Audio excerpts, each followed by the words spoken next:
So the risk-free rate of return of your capital on that dollar standard is like in the 3% range. The risk-free rate for Bitcoin, as I just described it to you, 29% over 21 years, about 30%.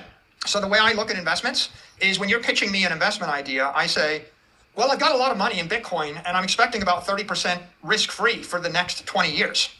You have to actually pitch me an idea that generates more than 30% plus the risk premium plus the tax efficiency. If you told me here's a thing that will make me 50% a year, but it was going to be taxable, that might be 40% a year or 35% a year. And I'm like, well, after the risk, it's still not as good as my risk-free rate of 30%.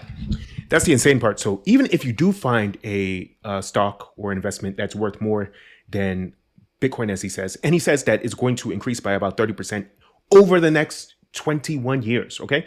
Because in the past, it's increased by about 70 to 100% every single year. In the next 30 years, this is going to increase by 30%.